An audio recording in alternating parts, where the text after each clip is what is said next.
Hello everyone, this is Dr. Sue. Please consider supporting the page by hitting like, follow, and also comment and share our posts if you're interested in our content and if you're interested in the TKT course. Alright, so hello everyone, how are you doing? I hope everyone is alright. So today we'll talk a little bit about the TKT and what is it about, and we'll try to in a way explain all the things you need to know before you take the course or before you do the exam. So this is what we want to focus on in today's talk. So first of all, let's start talking about what is TKT, what is it exactly, what is it made of, and what are the parts that this exam consists of. So in short, TKT is a series of modular tests. So you actually have 5 modules. 3 of them are the core modules, and this is what we're going to focus on today. And then you have 2 specialist modules, okay? So the 3 core modules, these are the ones which are actually available in Libya, the ones you can do here in Libya. We'll talk about this in a second. So this is the modular, these are the 5 modules you have. So like I said, you have 5 modules, 3 of them are the core modules or the main modules, and you have 2 specialist modules. The 2 specialist modules, I think they're not available now in Libya, but if you're interested in doing them, I think they might be available elsewhere, okay? Now, each module, so when we say module, of course, we mean a part, very similar to the IELTS, because you have 4 modules, speaking, listening, reading, and writing. This is similar. You have three core modules, and so this means 3 parts, or 3, to make it easier, think of them as 3 papers. So in reality, you have 3 papers or 3 exams. This is the idea. Now, each module has 80 multiple choice and matching questions. So mainly multiple choice, but in some of them, you have also matching. Just let me increase the size of. Okay, so this way you can see maybe a little better. All right, and I think it's better this way. So the exam is made of 80 MCQs or multiple choice questions. It says that you can take each module individually and decide how and when you take the test. So this means there is no specific order. It's not like IELTS, for example, where you have to do it in order. You have to do listening, reading, and writing, and then another day you do speaking. But here it's I think there's more flexibility in each module, because in reality you're going to pay for each module separately. I'll talk about the payment and how you can take the exam in a second. So this means you can take the modules in any order you like, and in any combination, which allows you to tailor the qualifications you need. Of course, most people who really want to benefit most from the TKT is to do the 3 modules, the 3 core modules. The 2 specialist ones, I don't know. It'll be ideal if you can do all 5. But like I said, in Libya now, we only have 3 available. The other ones are kind of extra. So here's a little summary. So the TKT is a series of multiple choice tests, 5 modules, can be taken in any order. These are the core modules. So you have module 1, module 2, module 3. And this is what we'll talk about in some detail today, okay? So module 1 is background to language learning and teaching. So module 1, in short, it's the focus is language, really. It's mainly about English as a language, what you as a teacher need to know about the English language. So this is module 1 or paper 1 or part 1, let's call it, okay? Now, module 2, here it's more about planning using resources. So this is how it goes with module 2. It's more about lesson planning. The focus is lesson planning. And the last one, module 3, it's mainly about classroom management. managing the teaching and learning process. So it's mainly management. So these are the 3 modules that we'll focus on. Very quickly, again, let me summarize them. Module 1, this is language. This is what you need to know as a teacher. These are the basics you need to know as a teacher. Module 2, like I said, it's mainly using resources, lesson planning, especially lesson planning. So if we really want to summarize it, we can say lesson planning, number 1, language, number 2, lesson planning, and number 3, classroom management. It's a bit like this. Now, these are the 2 specialist modules, which are, I think currently they're not available in Libya and the British Council. You can't take them, but I'm sure they're available elsewhere. The young learners is very, very useful, I think, this module for those who are teaching maybe primary school kids. So from, let's say, from level 1 to maybe level 6, grade 1 to grade 6. This would be very, very useful because there's specific information about young learners, which might be relevant if you're teaching kids. But like I said, these are the 3 which are available, and these are the core modules 1 to 3, and this is what we'll talk about today. Now, let's talk about availability, which ones are available and how much do they cost, and even the dates. So actually, this is from the British Council page itself. So this information is, it's available. You can check it yourself.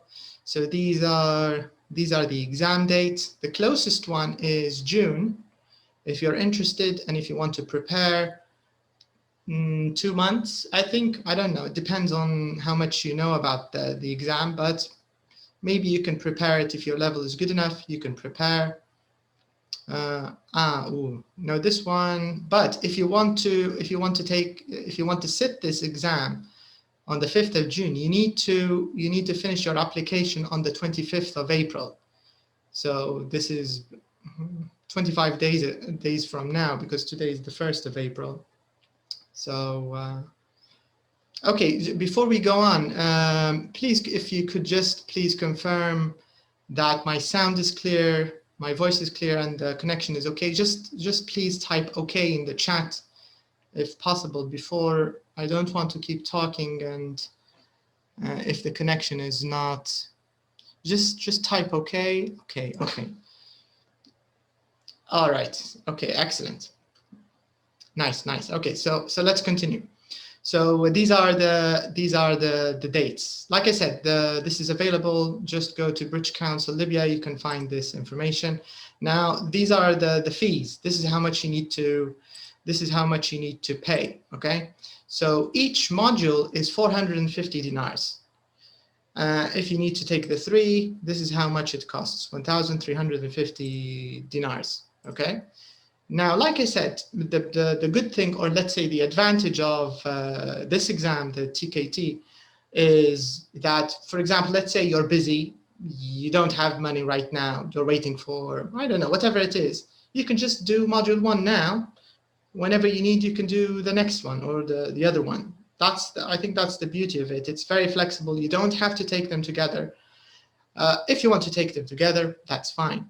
So this is some practical information about when to take the exam.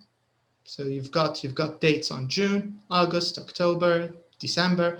So you've actually got four available dates for taking the exam, which is really nice. So you've got 4 dates starting from today till the end of the year, 2021. You've got 4 dates, and I think the price is reasonable, to be honest. It's not too expensive.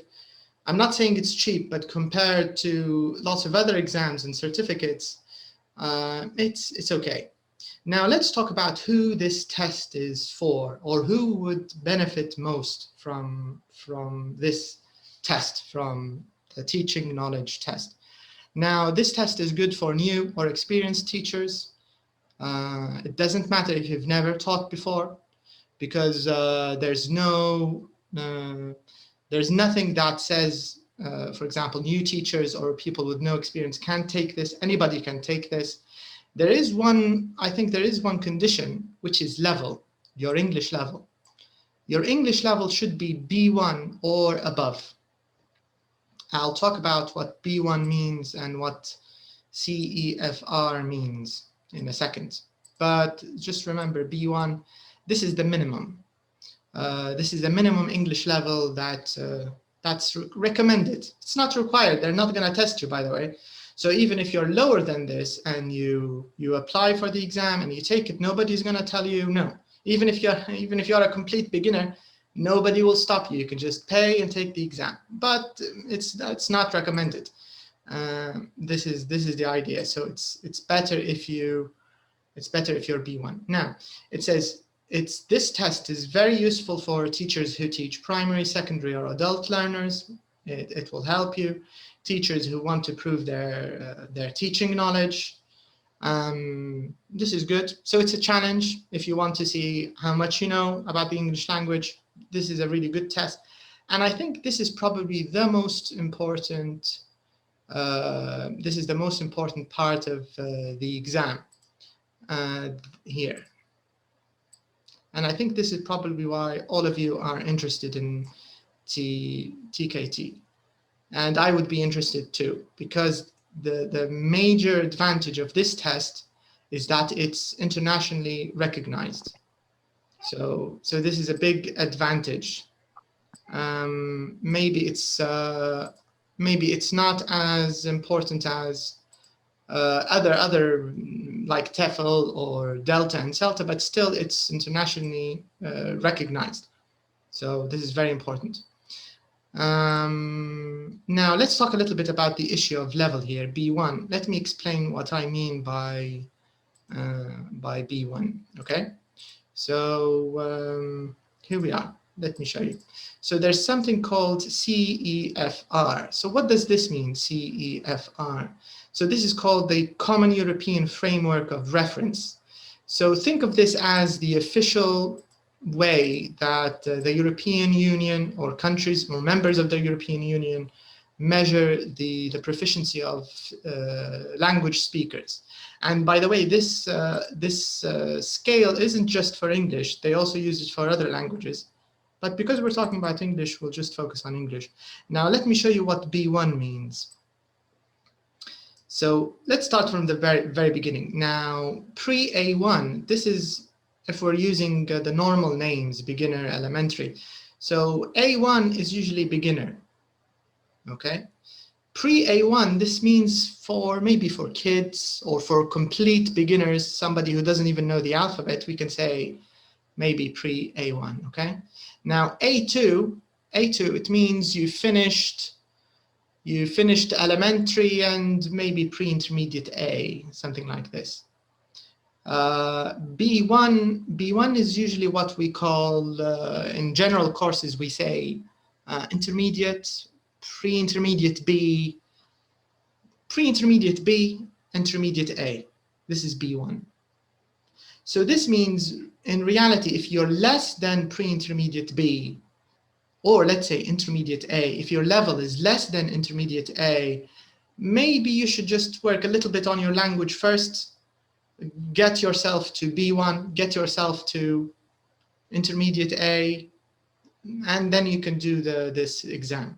But like I said, nobody's going to stop you. Even if you're less, nobody's going to test you.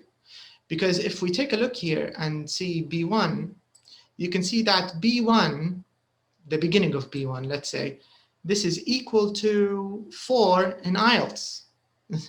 So it's actually a low level. It's not really a high level. So I think this is the beauty of this exam.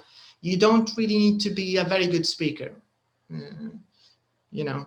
But it's recommended that you're not here. It's recommended that you're here. At least you finished B1. So this means in IELTS you'll be 5.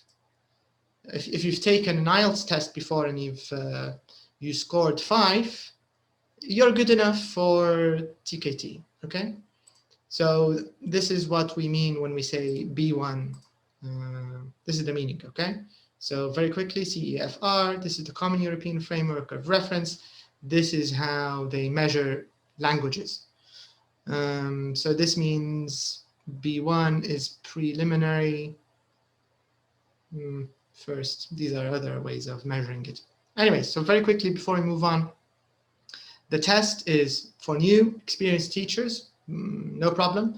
It's recommended you're B1 or above. It means you should be at least intermediate, okay? And it's an internationally recognized certificate, and it's available in Libya. So these are two big advantages. Now let's move on and talk a little bit more about the exam. Now, how are you gonna be assessed? Now, we already mentioned that the test is 80 questions, multiple choice, and some of them are matching. So the way you're gonna be assessed or marked is that you'll get 1 point, 1 mark per question. So you have 80 minutes for 80 questions. Do you get the idea? So this means the time is kind of short if you think of it, because it's not a thinking test. Most of these tests aren't thinking tests. There isn't time for you to just ponder and think, this, is it A, is it B, is it C, is it... It doesn't work like this. You either know what you're doing or not. So that's why they keep time short. So you've got 80 questions, 80 minutes. Each question has 1 mark. This is how you're assessed. Now a preparation course in TKT would include all of these topics. So let me talk in more detail about the core modules. So I'm going to discuss module 1, module 2, and module 3. So module 1 or paper 1, or the first part of the exam, this focuses on language and background to language learning and teaching. In short, I know it's a very long name, but in short, this is knowledge of English. If you want to really summarize the first paper or the first test, this module will test your knowledge or your understanding of terms and concepts of English language teaching, some of the factors which determine how learners learn English, and we'll talk a little bit about materials, some tasks, and activities. This is what module 1 focuses on. Now, some of the topics covered in module 1, or some of the things that the candidate, so if you're planning to take the exam to do the TKT, these are some of the things that you need to know, and these are the things which will be covered in the course. So first part, or the first thing that you need to know as a candidate, a TKT candidate, is you need to know grammar. And by grammar, we're talking about the relationships between words, basically, how you combine them, how you organize them, and how you end up with meaning. So this is grammar. The second thing you need to know is lexis. Of course, when we talk about lexis, we're usually talking about vocabulary, but we're either talking about separate words, vocabulary on its own, or we're talking about units which have specific meaning. So this is lexis. Phonology, of course, phonetics is a part that you need to know. Function, so function is more of purpose. It's the reason why we communicate a certain idea. You need to know function. And then you've got the 4 skills. You've got reading and listening, which are receptive skills. So listening and reading, these are your receptive skills. So let me just highlight it for you to remember. So listening and reading are receptive skills. And then you've got writing and speaking, which are productive skills.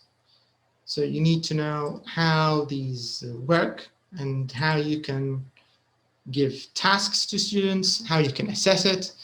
So this is another part that you need to understand.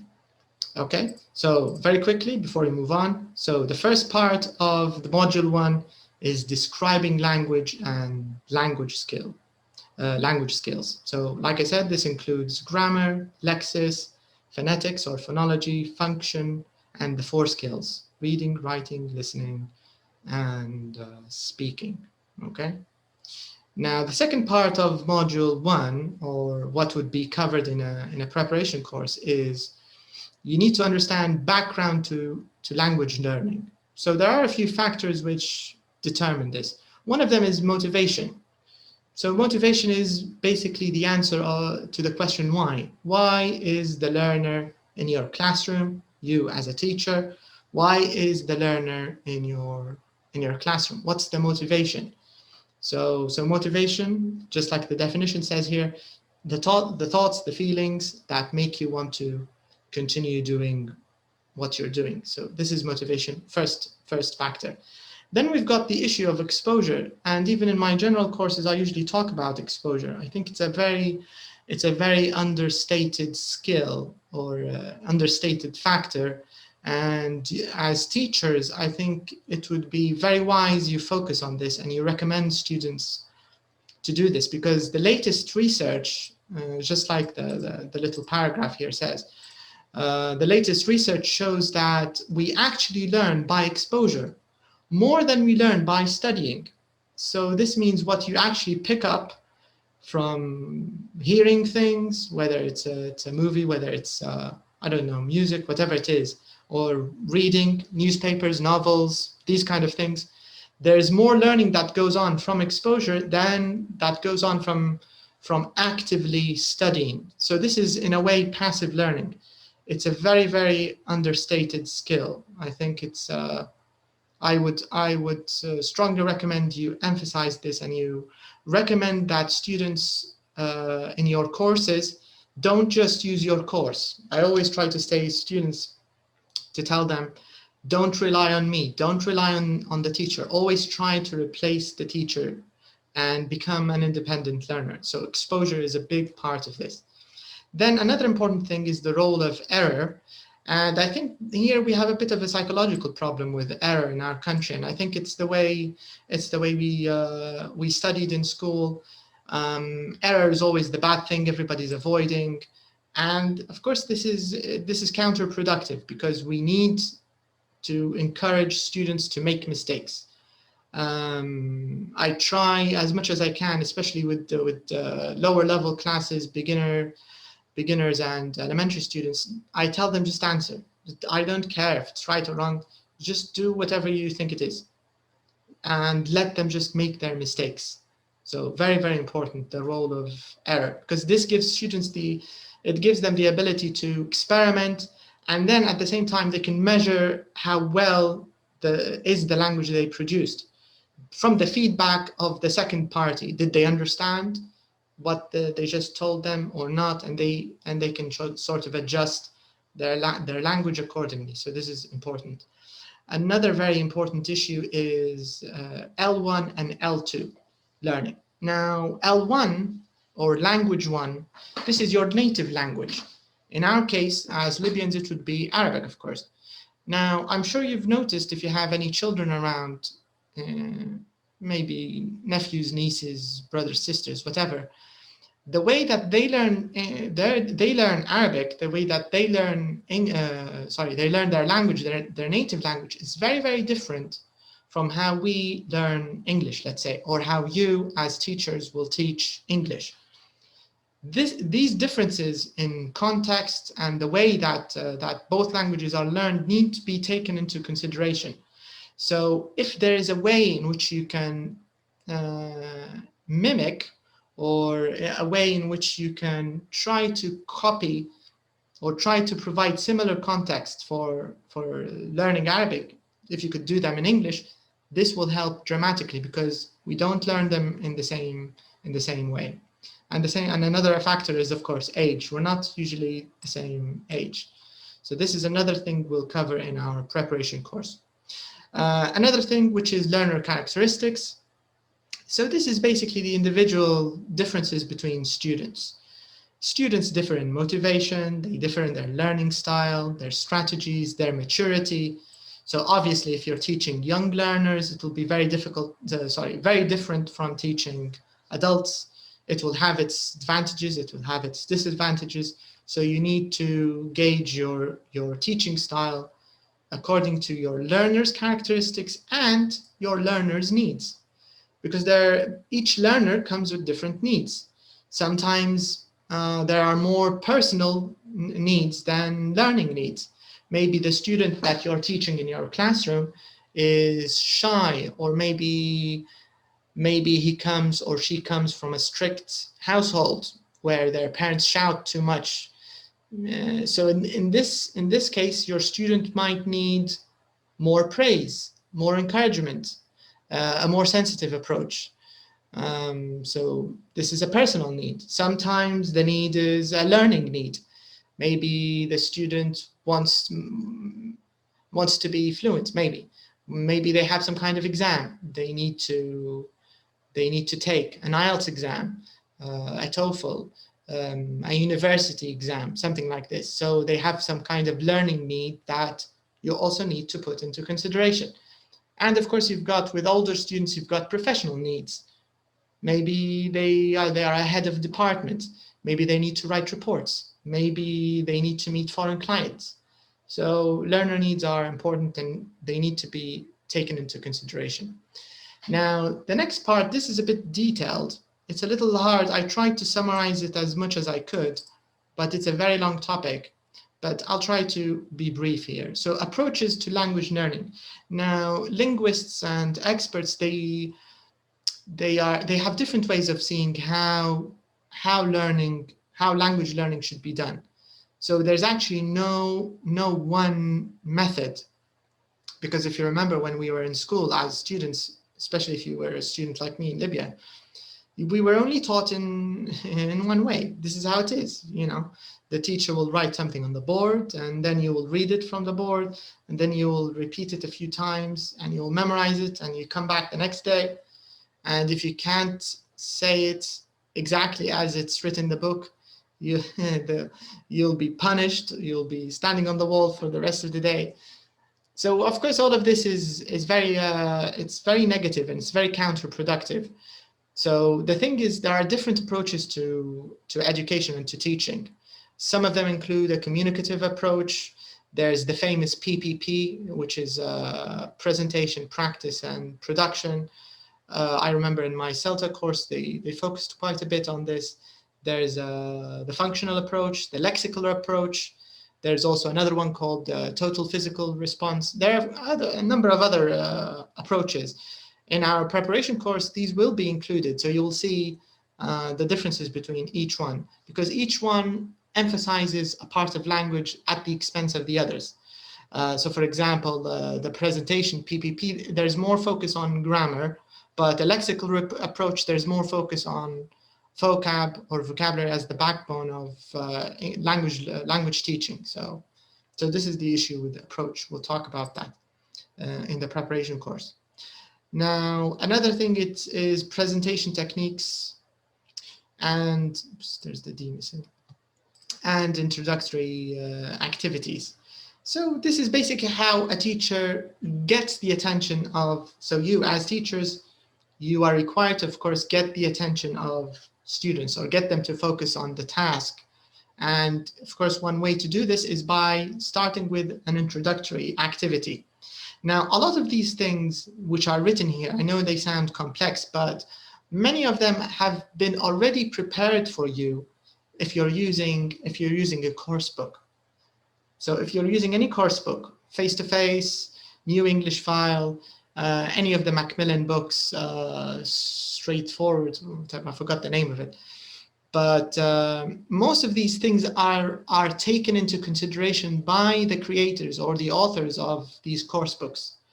So I don't want you to overthink these things, because as part of your exam, you just need to understand them. You don't have to actually produce them. That's the idea. Because once you understand how these things works, we can go later to the sample test, and I can show you how you will be asked to answer questions regarding these points. So this point is mainly about, this one is mainly about introductory activities, how these can help introduce a topic, a lesson, or teach some kind of new target language. Then after your introduction, of course, you need a task which will help your student learn the skill and maybe be able to produce it. Of course, this is different depending on the target language or the task you're teaching. This could be vocab, it could be grammar, or it could be one of the 4 skills which we talked about: listening, reading, speaking, or writing. All right, then we've got assessment. Of course, after you've done your introduction and after you've done your task teaching or your skill teaching, you need to assess what you've just done. You need to see how much they got, because one of the most common errors that all teachers do, I do it a lot as well, is asking the student, is it understood? Do you get it? Is it clear? What do you think the student will say? Of course, they will say, yes, it's clear, I understood. Even when they have no idea what you just said, they will all say, understood, clear, this is normal. So you can't just ask a student, is it clear, understood? This isn't how it's done in a classroom setting. There needs to be some kind of assessment or some kind of task in which you can confirm how well the skill or the task has been taught. So, and you can do it in different ways. It could be an informal assessment, just part of, give the student some kind of task to do with his or her partner and see how they do it. By observing them, observation, you can see how well they got the point that you were drilling or the point that you were teaching a few minutes ago. This is one way, so informal assessment. And of course, formal assessment, which is in the form of exams, quizzes, something where you give the student marks or grades. So this is the issue with assessment. Now, before we move on to module 2, let me very, very quickly try to summarize our first part of the exam, paper 1 or module 1, and then I'm going to show you a sample paper of module 1, okay? So very, very briefly, module 1, if we want to think of it in very simple ways, it's all about language. Knowledge of language. Whether it's knowledge for you as a teacher, what you need to know about the language, about the English language, or what you need to teach. So it's mainly about knowledge of terms, concepts, factors which determine how well your student will understand or will learn English, and the kind of material tasks and activities that you will use to get to your goal. So this is module 1. So the first part that we'll cover in the preparation course is language, describing language and language skills. Like we said, grammar, lexis, phonology, function, and the 4 skills. This is the first part. The second part of module 1 will be more about learning itself. And this will cover motivation, exposure, and focus on form, the importance of exposure, the importance of error, some of the differences in the way we learn our native language and the way we learn second or third languages, individual differences in the form of learner characteristics and needs. These also need to be taken into consideration. And then this part, which we mentioned, is a little detailed, and these are different approaches, or let's say different ways in which linguists and experts think of the English language and how it should be taught. And after that, we've got the teaching process itself, how to introduce a new topic, a new skill to the students, how to teach it, how to assess it. Okay, so this is module 1. Now, before we do module 2, let me show you a sample paper. So let me just change the share. Okay, here it is. So after you book your exam and pay your fees, and let's say you start your exam. So your paper will look something like this. So module 1, and then it tells you you've got 80 minutes. So 1 hour and 20 minutes, which is 80 minutes. And then you will write your, there's an answer sheet I didn't download, but anyways, you need to write that. So let's move on to the question parts. So it says here, this is the question. For question number 1 to 7, read the text Match the underlined examples in the text with the grammatical terms listed. So you can already see this is a grammar question. Okay, so it says mark the correct letter A to H on your answer sheet. There is one extra option which you do not need to use. So this means we have 8, but in reality we only need 7. Okay, so these are the grammatical terms we have. Conjunction, preposition, adverb, superlative adjective, an object pronoun, demonstrative, a demonstrative adjective, possessive adjective, and demonstrative pronoun. Now, this is the text. Okay, so here I'd like you to help me answer this. Let's use this as an example. So I'm just going to unmute so you can share your answers here. All right, so how do we answer this one? So for example, for me, the best thing about the weekend. So best, what is it? Who can tell me from this list? What's best? If we had to choose, what do you think it would be? D. Hello? Hello, yes? Best here is superlative adjective. It's a superlative adjective. Who? Yeah. Okay, who's talking?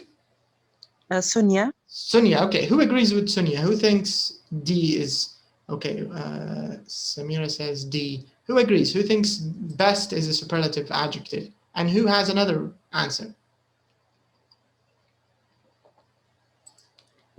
Okay, Zainab also says D. I agree. Okay, so actually it's correct, yeah. So number 1 is a superlative adjective. Okay, so this one is answered. Now, what about number 2? I like my job, but I have to spell blah, blah, blah. So what's my here? What's my? What do you think? Any clues? My?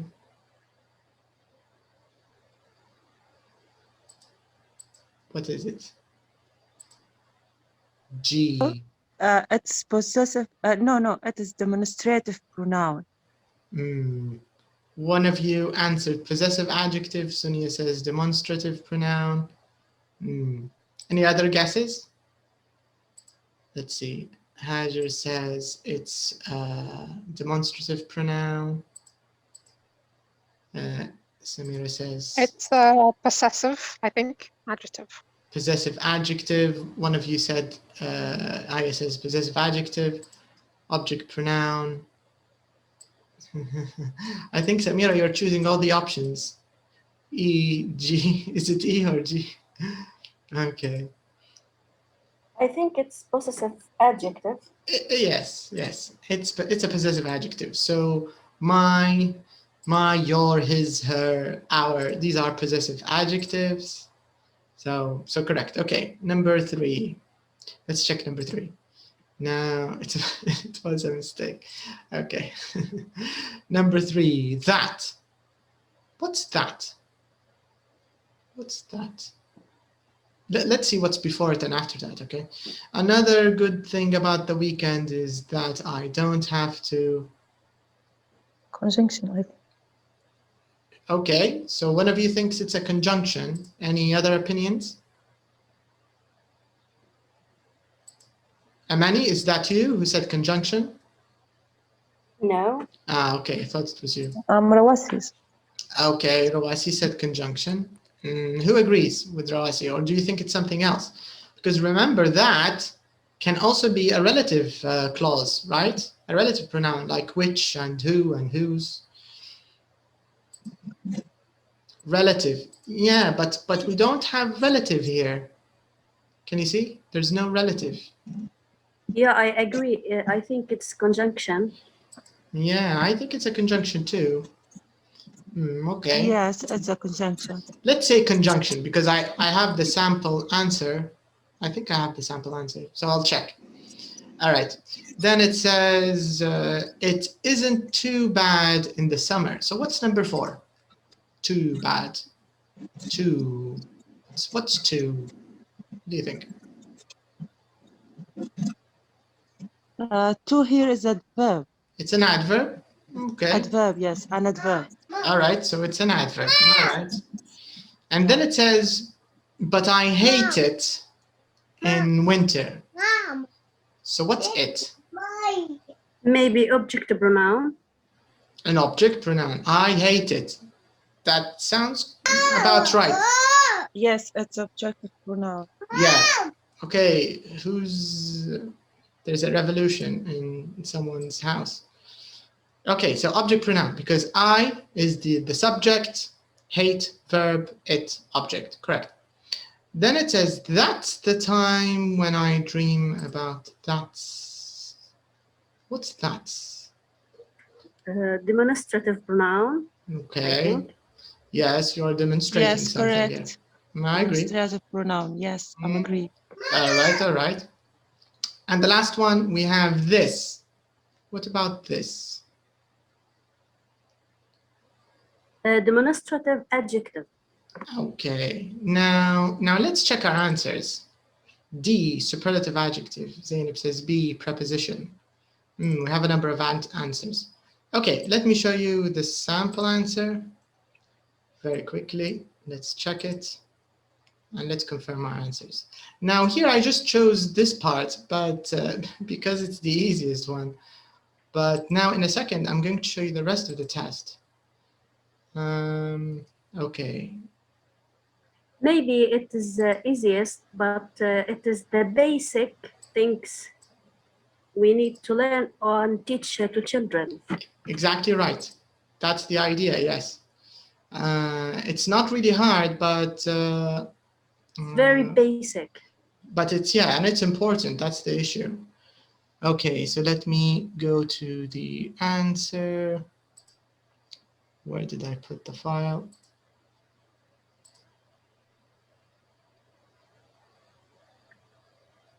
Okay, in the download folder.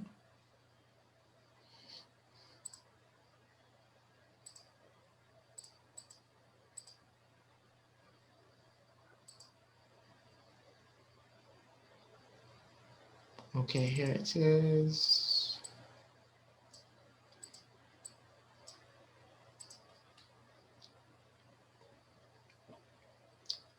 Sample paper and answer. Okay, found it.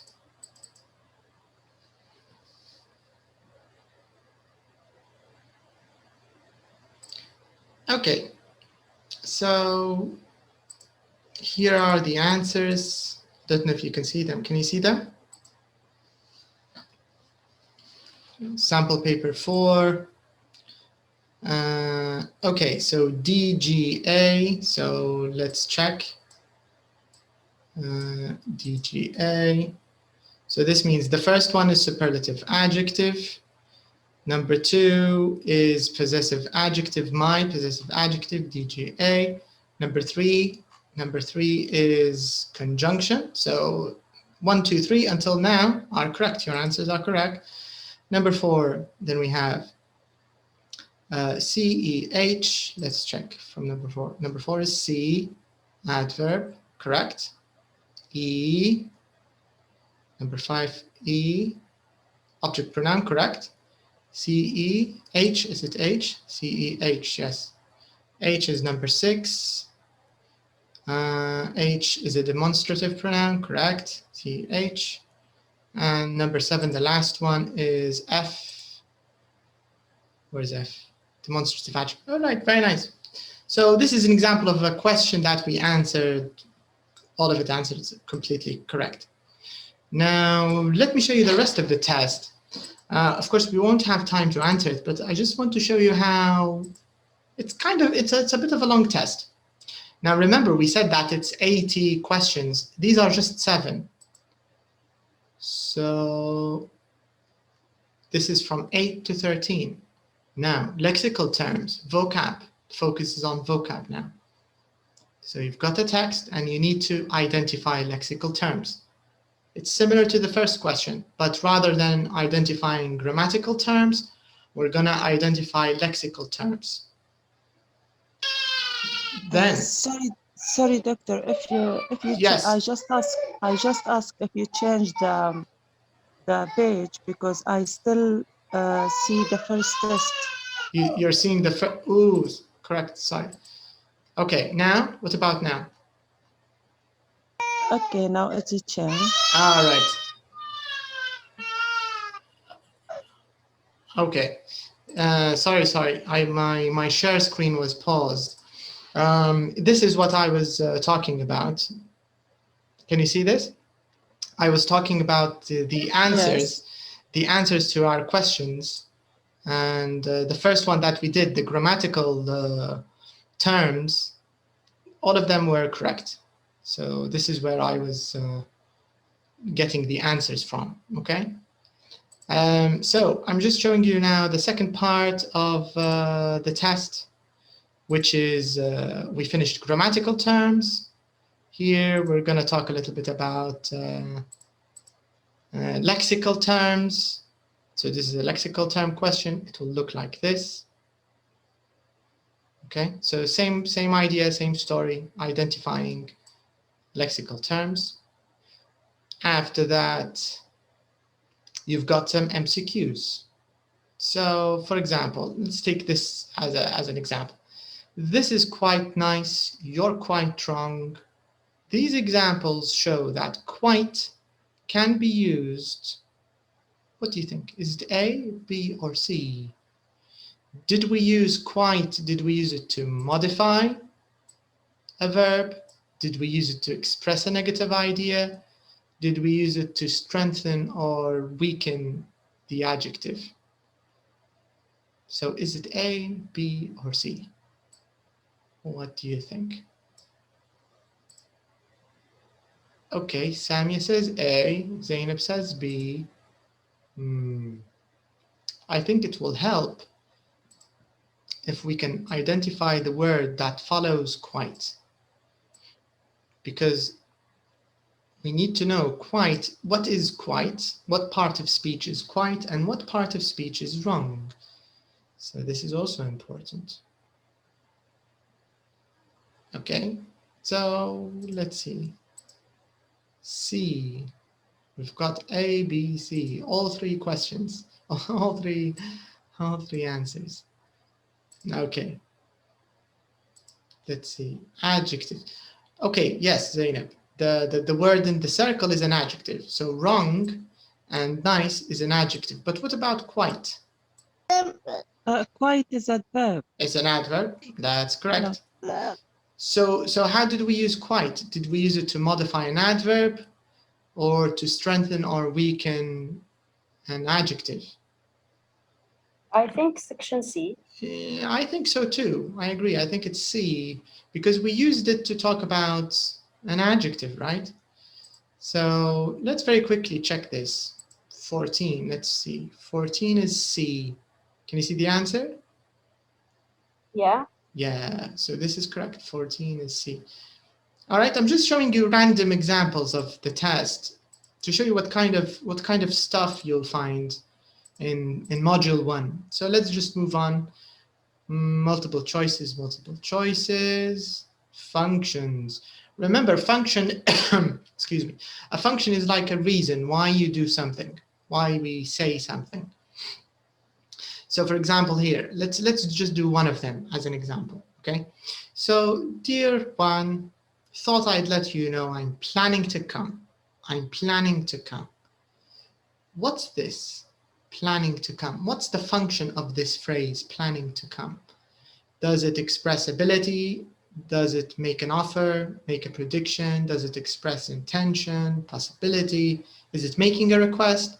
Is it expressing preference? What kind of function does it serve? It's expressing intention. Okay, Aya says D, intention. You also say D, intention. Let's quickly check it. Let's find out if let's see who else answers. D, Hajar also says intention. Let's take it. Me too. D. All right, most of you think it's D. So number 2. I think. What do you think? I think it's making a prediction. Making a prediction. Yeah, because okay. you make arrangement to something. Like, All right, all right. Okay. Yeah, I think so. Making a prediction. Prediction. Okay, so this means most of our excuse me, our answers are either D or C. Let's take a look. Let's check the answer key and find out. So number 20, it should be either C or D. Let's take a look. It's D. 20 is D. All right. So this means it expresses intention. All right. So this is what we mean by functions. I just wanted to show you an example of functions. Okay, so let's move on. We're still in number 25. Remember, we've got 80. So let's keep moving. All right, so we've got some okay. This is phonetics. All of this is phonemic symbols.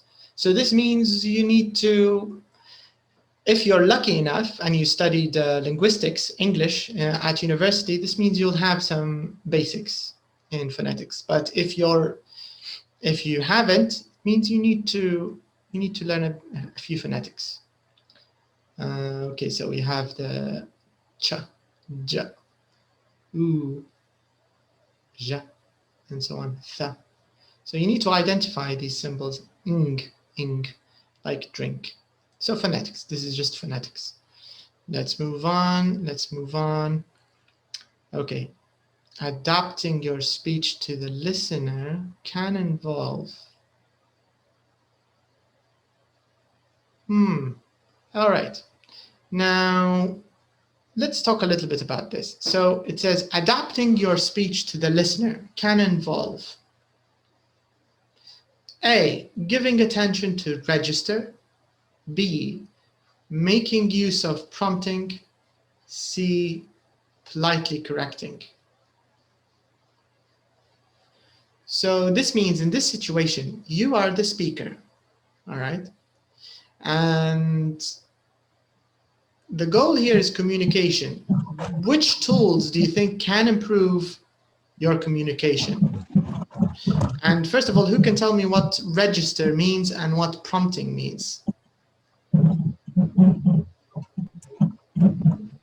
Who can guess? It's between A and C, but I can't choose. register, I think it's as record. You mean like You record something? no. It has a different meaning.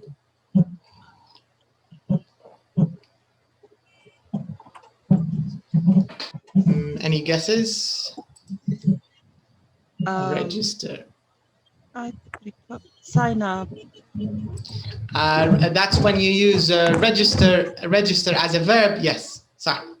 لما نستعملها كفعل صح. Register is to sign up for a course, sign up for something, register. Yeah. But here in linguistics, in language, it has another meaning. Register is like the level of formality. Is it formal? Is it informal? This is what it means. Register. And B, making use of prompting. Prompting is when it's when you give an incomplete sentence. Like sometimes in exercises, they don't give you the full structure. They give you parts of it, and they allow the student, or they allow the second party to complete the sentence. This is what it means, prompting. Now, let me show you the correct answer for this from the answer key. So this is 34. And the correct answer is A.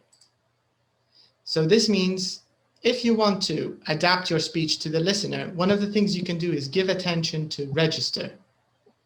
So you need to pay attention to the level of formality you're using. It depends on the situation you're using. So this is more about communication. Okay, let's continue. Let me show you other examples. Linking devices. Okay, types of mistakes. Okay, so here we have 3 kinds of mistakes. And we have 5 situations. So the mistake could either be a developmental error, It could be Masoud. Okay. Developmental error. It could be L1 interference. It could be a slip. All right. So let's take a look at two examples, and I want you to tell me what kind of errors do you think that example 41 and 42 have. So 41, it says, it's natural for all beginners to say things like "goed home" instead of I went home. Okay. Second one, it says, even though his level of English was good, the student was so excited yesterday that he made several mistakes which he normally wouldn't make. Okay, so now we're talking about language errors and the importance of making errors, and what kind of errors are they? Now, the first one, what do you think? What kind of error is this? What kind of mistake? Is it a developmental error? Is it L1 interference, or is it a slip?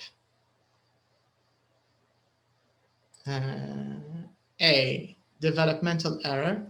Samira thinks, Fatma also thinks developmental error. Samira thinks it's C. A, developmental error. I'm also with the developmental error. Okay, another one, developmental error. Masoud says developmental error.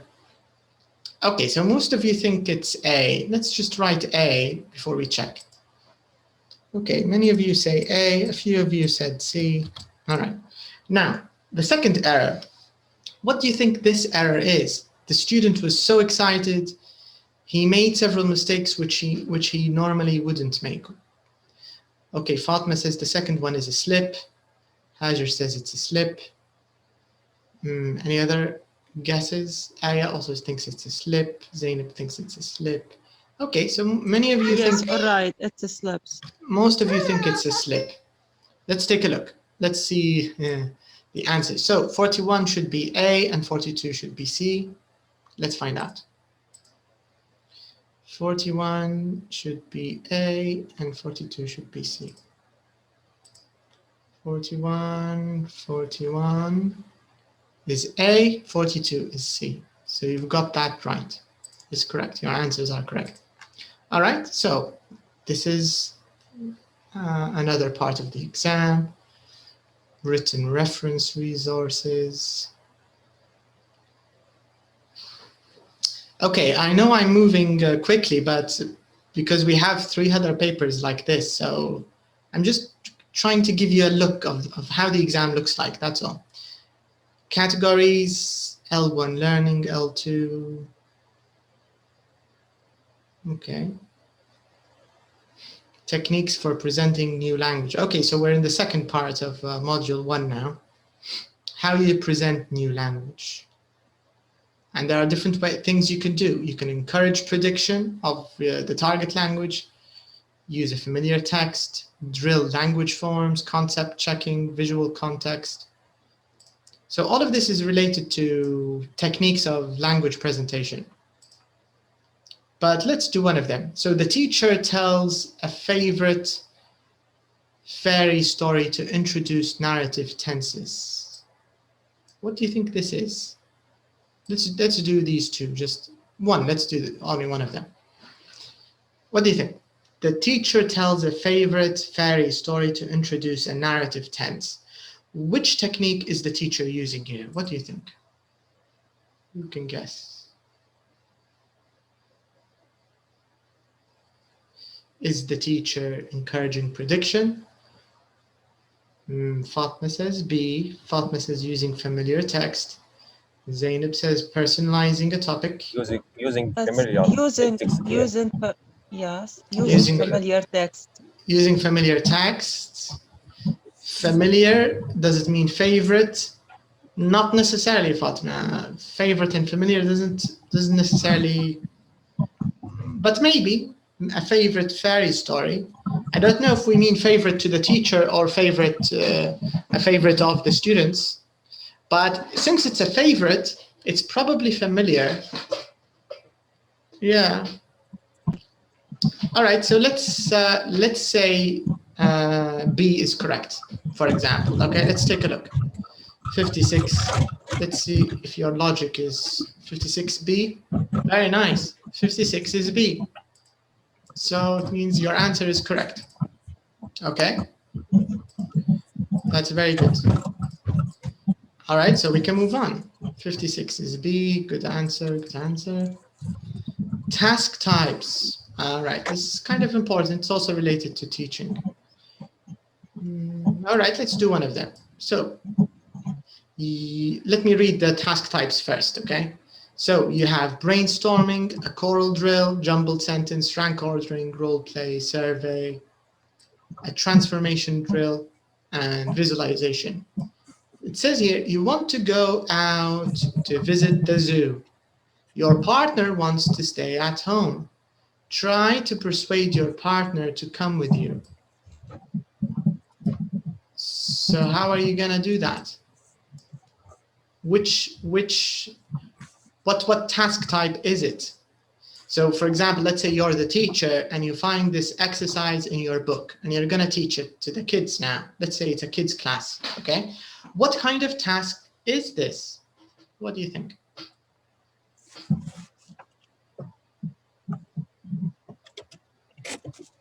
No answers. Okay, Hajar thinks it's A. Zainab thinks it's E, brainstorming. Role play. Fatma thinks it's role play. Role play. Role play. Try to persuade your partner to come. Choice. Possible choice. All right. Let's take a look. Aya thinks it's role play. Let's see. Let's find out. So 62. Let's see if it's role play or not. So 62 should be E. Let's take a look. Yes, 62 is E. It's role play. Okay, because this is an imaginary situation in which the child, the learner, the young learner, is gonna have to act. So he's playing a role. This is role play. And it's very, very effective with young learners, of course, role play. All right, so let's move on. So here we have different tasks. Okay, let's move on. Teaching approaches. Okay, this is kind of, I don't want to say difficult, but maybe the topic is a little specific. Okay, we analyze the language for expression. All right, but maybe some of you can answer it. So here we have 3 different teaching approaches. One of them is the grammar translation approach, total physical response, or TPR, and we have the lexical approach. Now here, what kind of approach is this?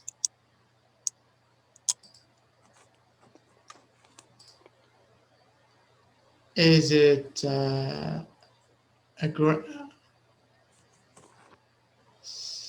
maybe C? Lexical approach? Is it a physical response? Is it a grammar translation? Samia thinks it's C. Fatma thinks it's C. Any other answers? Any other guesses? He talking about learning their meaning, so it would be grammar translations because it's related with translate from the L1 to L2. So okay, grammar translation. but it says everyday expressions and their meaning. But you have a point. I think you might have a point. Everyday, does it mean total? Not necessarily, Fatma, no. All right, let's take a look. No, doesn't. Total physical response doesn't mean every day. Okay, let's take a look. 69. C. 69 is a lexical approach. Do you know the clue here? Why is it a lexical approach? Yeah, it's C, Fatma. It's a lexical approach because of this. An expression is a lexical unit. That's why. All right. Yeah. All right, let's move on. Blah, blah, blah. I think this is the last question. Assessment, how you can assess your students. Summative, objective, subjective, foreign. All right, I don't want to waste too much time here. But this is the whole exam, all of it. Okay, now what do you think of the length of this exam? Is it a short exam? Is it a long exam? Is it hard? Is it easy? Is it, how would you, what's your feedback on module 1? What do you think? Before we talk about 2. Okay, so you need what we think about what we saw now. Yes, about module 1, the first paper or the first test or the first part. What do you think of it? Hard. One of you said hard and short. It's near to hard because you need to just focus more and more. It's a small, not long. It's a short and hard. But remember, it's 80 questions in 80 minutes. So this means for each point you have only 1 minute. So so it's not a thinking test. You cannot think. But that's not enough. That's quite hard, not enough. It's quite short, right? I agree. I think it's not an easy test. Yeah. But do you know what the good thing about it? I think, in my opinion, it's a comprehension test.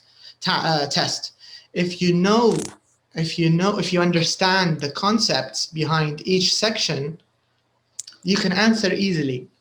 It's not a memorization test. It's not a grammatical test where you have to memorize, subject plus verb plus object plus infinitive plus. Do you get the idea? It's a very comprehensional test. If you understand the concept, the idea, you can answer very easily. So if we have a lot of time, we can do it.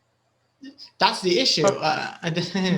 Now remember, time is one of the criteria that the people who design these tests take into consideration. And I always hear the same complaint from IELTS candidates who do IELTS. They always give the same complaint that it's too short. It's too short. It's not short for level 9 candidates. It's okay for level 9 candidates. Do you get the idea? The feeling of how long or short the test is subjective.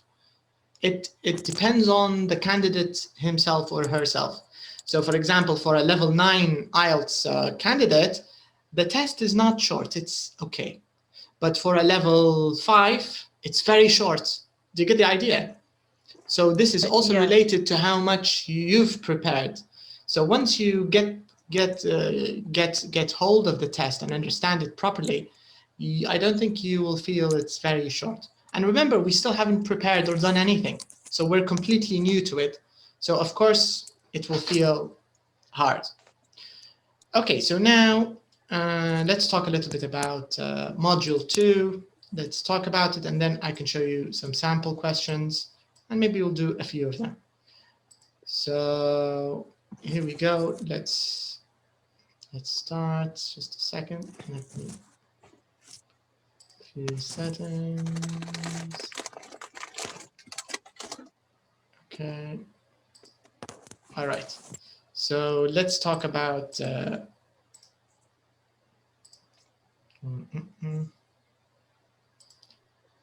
section 2, module 2.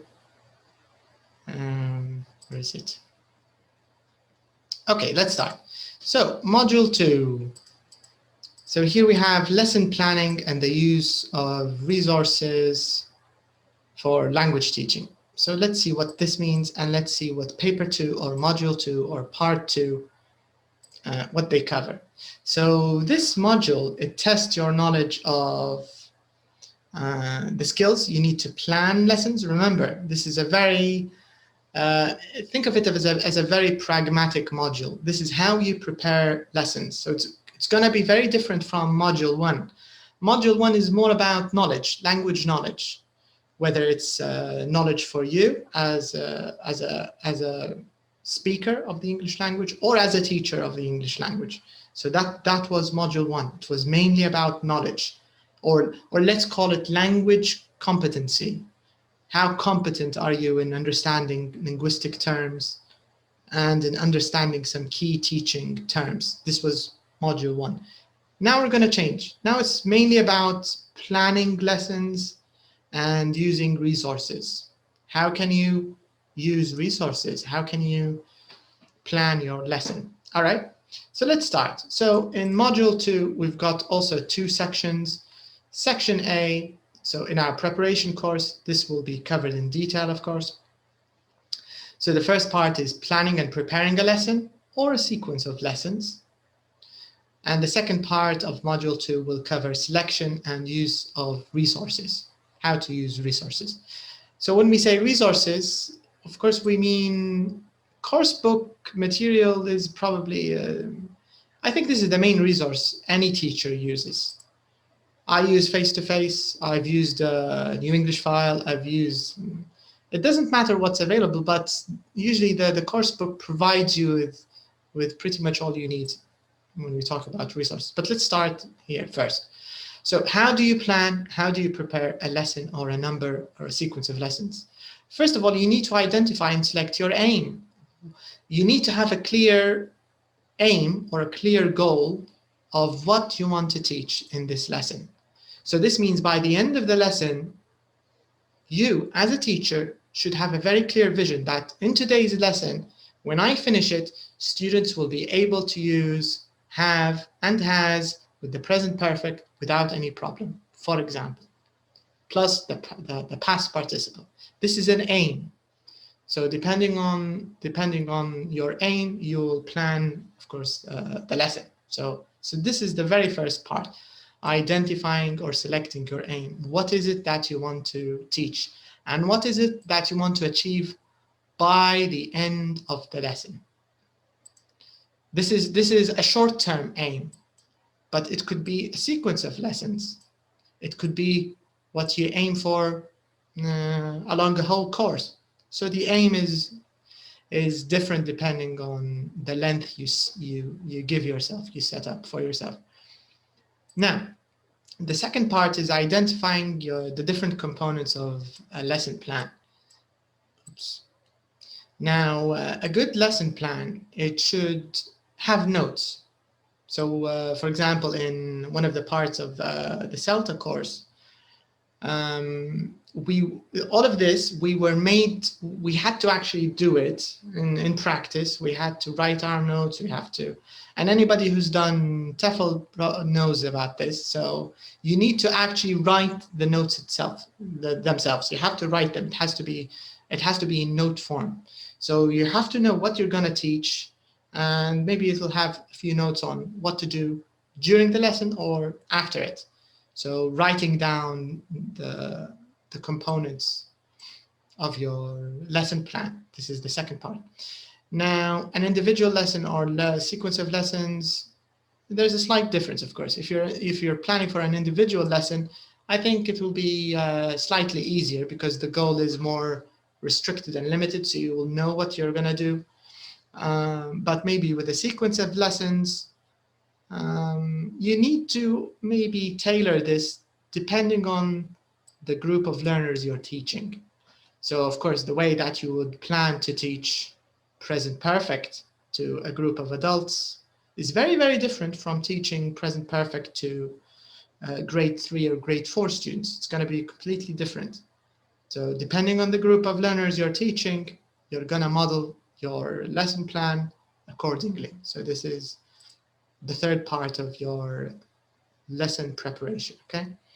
The last part of your lesson preparation is how you're going to assess your students.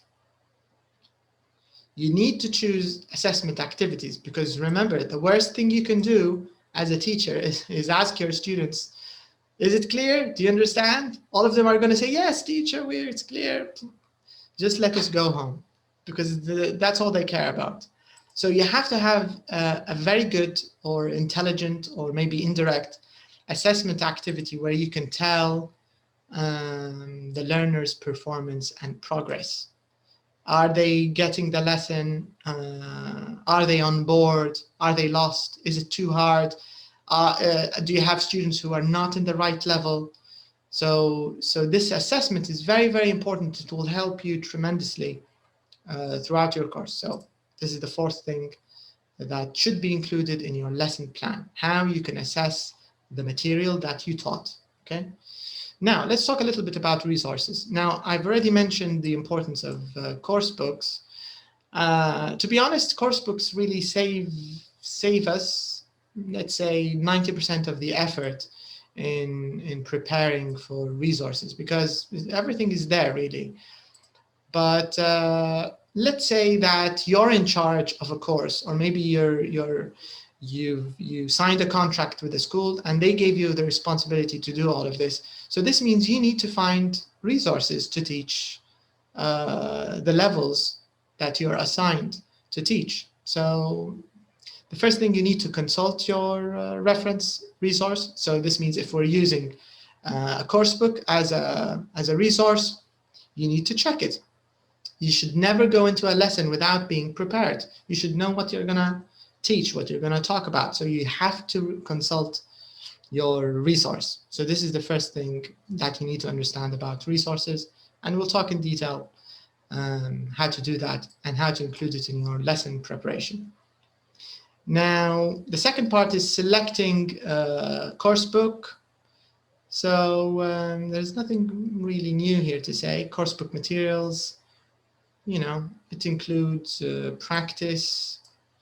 This is the goal it's made for. It gives the students an opportunity or a chance to practice their language and develop their language skills. So this is the goal or the role of a course book. Now, supplementary materials, this is a very ideal, unfortunately, in real life situations, it's a very ideal point, because most of the time we as teachers have very little time to cover any extra. So by supplementary, of course, we mean extra. Because most of the time students don't even do their practice books, their workbook exercises. And I think this is a great loss. I always recommend students do the workbook, but it's easier said than done. But you can supplement anything, whether it's a developmental material, grammar, vocab, phonology, it could be anything. If you feel there's some kind of weakness or a lack, you can focus on one side of your language. But again, like I said, if you have a really good course book, in a way, it sort of saves you the time and the effort of doing all the other points. And luckily, most course books which are available, whether you're using the Macmillan series of books that they use in most international schools now, they're excellent. They're really, really good. There isn't much to add, to be honest.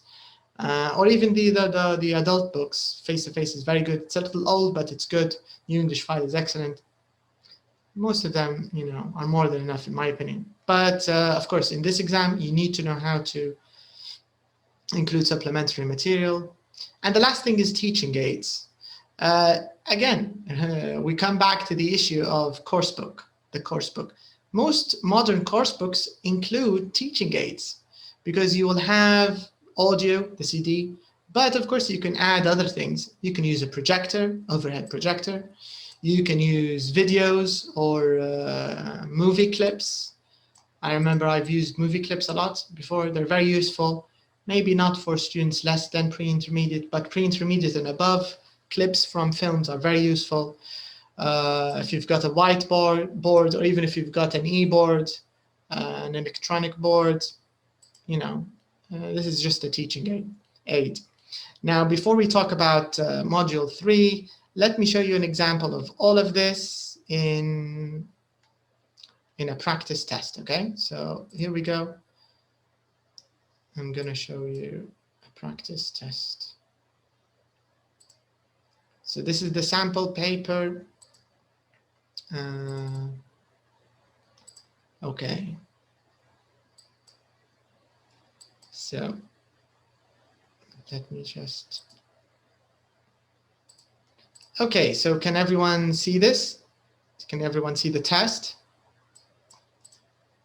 Is it clear?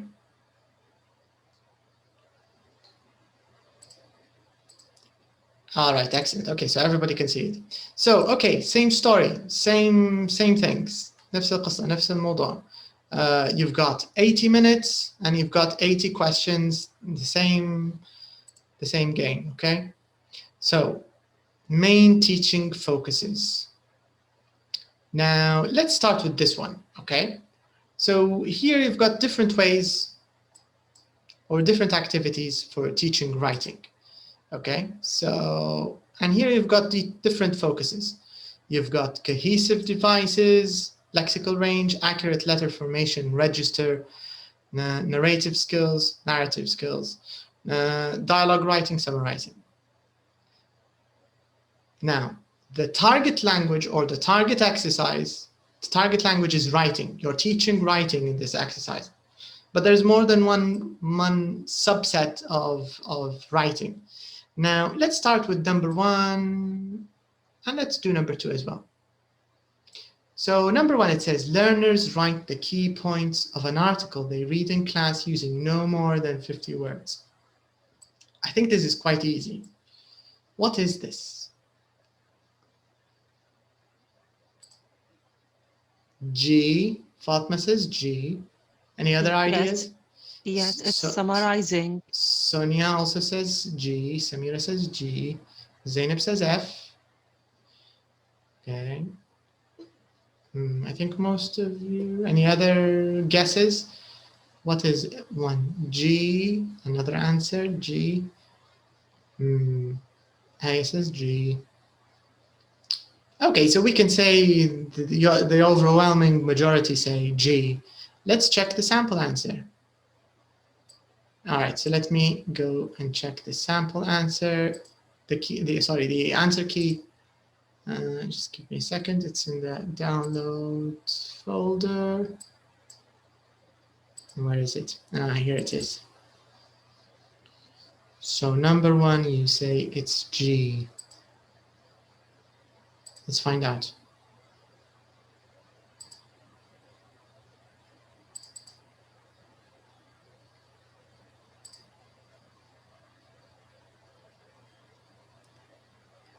Okay. Before I show you, let's do number 2 as well, okay? So number 2, let's read number 2. So let me write your answer. Most of you say G for number 1. Now, number 2, learners copy a handwritten text, trying to make it look as similar as the original as possible. What is this?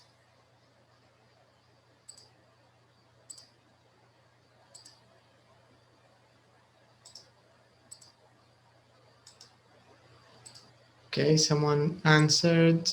Let's see. Accurate. Keywords, I guess, are copy similar. Maybe Fatma. You could be right. Any other answers? Fatma thinks it's C. Masoud thinks it's C.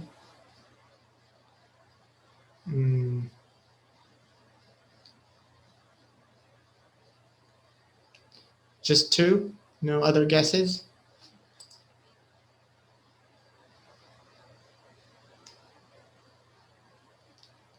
The near one is accurate letter formation, I think. Sorry? The near answer is accurate letter formation. C. Okay, so Sunia also thinks C. Okay, so we've got more than one person who thinks it's C.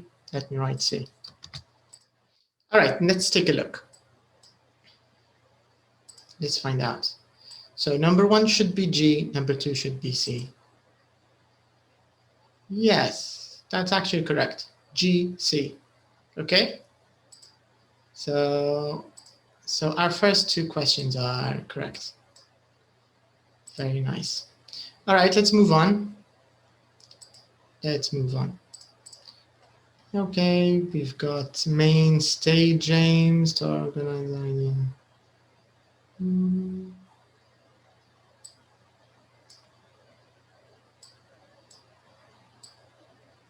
Okay. Stages of a lesson. So here we're going to talk about different stages of a lesson.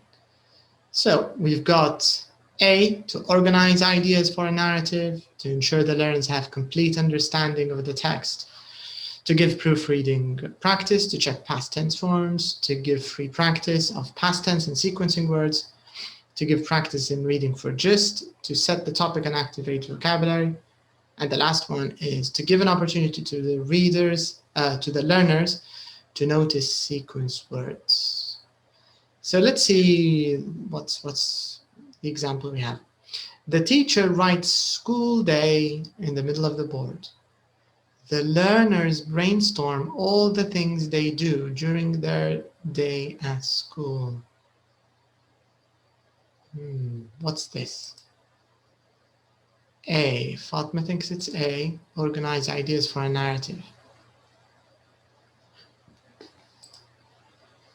Aya thinks it's G. To set the topic and activate vocabulary.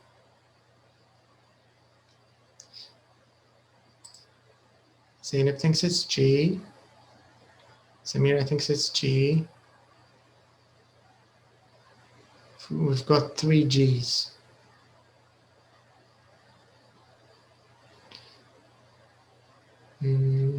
Other answers? Okay, let's choose G, because most of you chose G. Now the key word, if I'm not mistaken, is this. Brainstorm is the key word. Before you check the answers, I think these questions have, for me, have more than one answer. It could be to organize idea for a narrative. It could be G also. But do you know what we mean by narrative?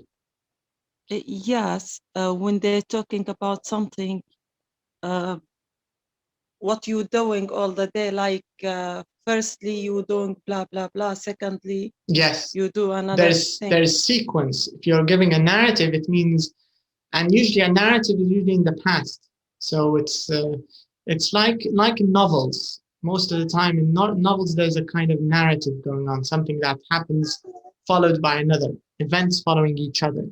But do you feel these there's events here going on? Do you feel it's No, after you explain that, no, it couldn't be A. Maybe it to give a free practice of past tenses and sequences word is E. It's a near answer. All right. Fatima says your personal account. Where's your personal account? Your personal account? Do we have personal account here? You mean how you're explaining narrative? Yes. Okay, let's check. So many of you said G, I think. Activate vocab. Let's take a look. So number 7 should be G. And it's correct. Number 7 is G.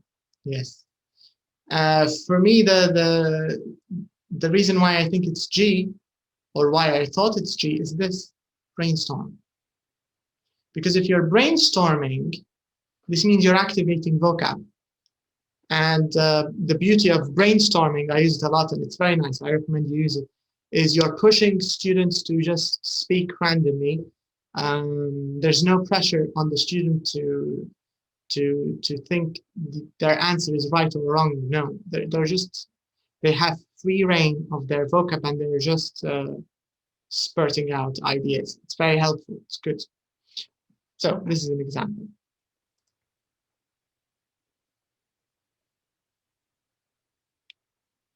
Brainstorming.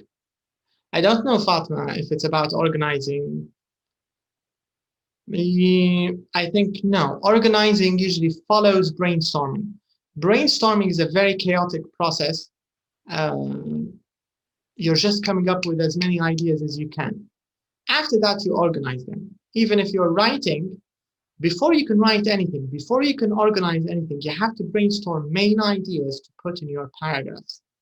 So brainstorming is the most basic step to come up with ideas. After that, you can organize your ideas. But before that, you can't organize something you haven't thought of.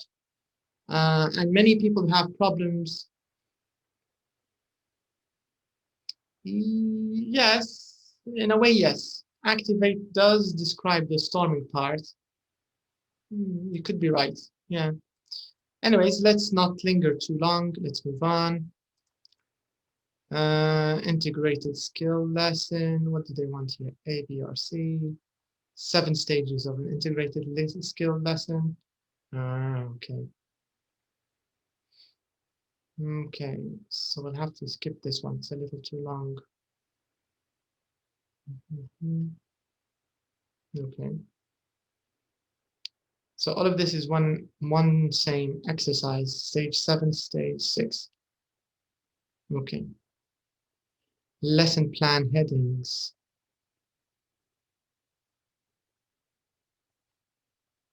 Okay, let's do the first one. So we have different headings.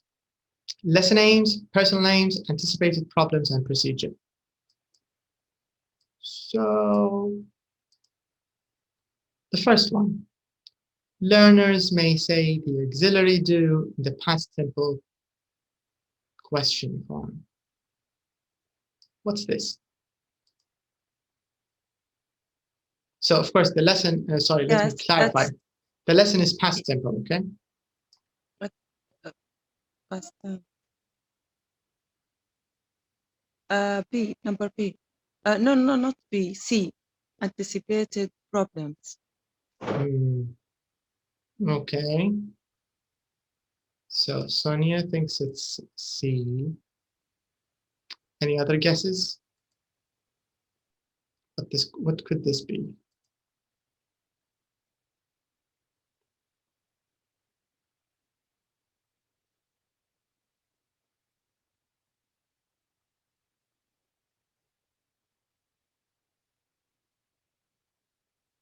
Okay, so only Sonia answered this.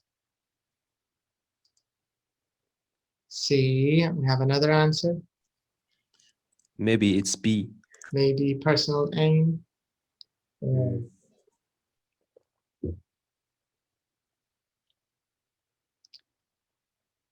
Okay, let's take a look.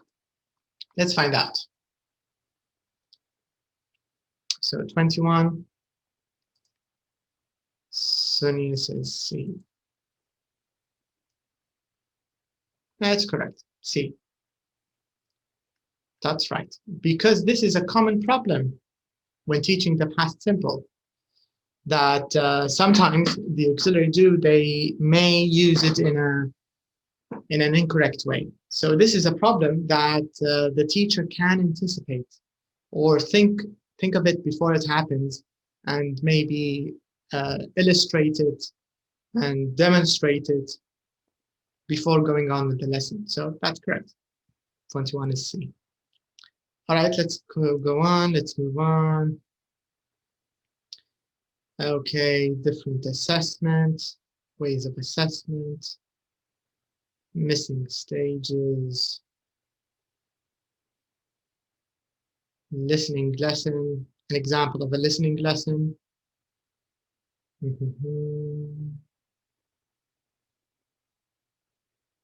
Okay, let's do one of these. So here we have the main purpose. Let's check out different purposes. To help students consider the meaning of words, to help students understand how a dictionary identifies parts of speech, to help students notice how a dictionary shows stronger syllables in a word, to help students search for idioms, to help students notice compound words, to help students understand how a dictionary shows verb patterns, to help students check for correct vowel sounds, and to help students focus on register. Let's see our first example. So it's a dictionary task. This is what the teacher, you as a teacher, are giving the students. The teacher gave students feedback on their homework, referring them to the dictionary to correct their examples, such as he worked very hardly, she sang beautiful. So The question is, why did the teacher give this specific task to the student or to the students? Why? Pay attention to the examples.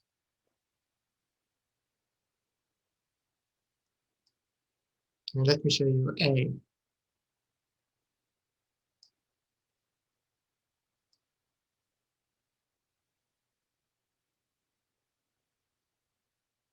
What do you think? Okay, I'm going to help you.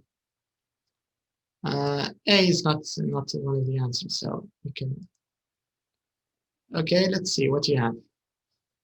E, Samira thinks it's E, Fatma thinks it's B, or asking me if it's B.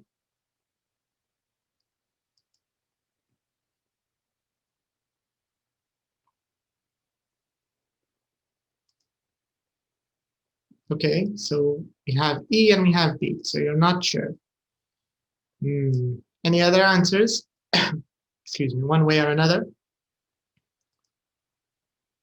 Just E and B. Let's see. Zainab says F. I wanted you to say E or B, but F to help students how.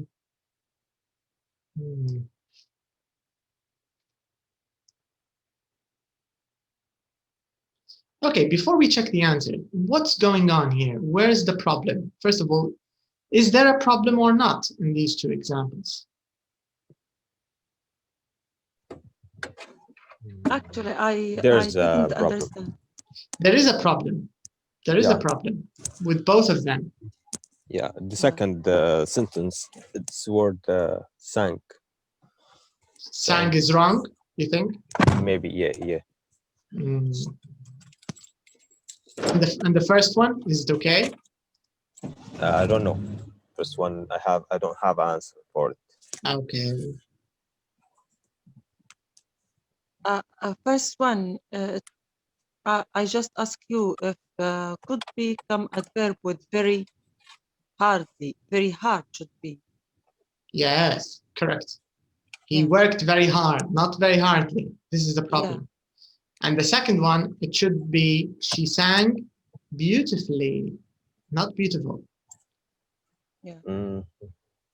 So here, to help students,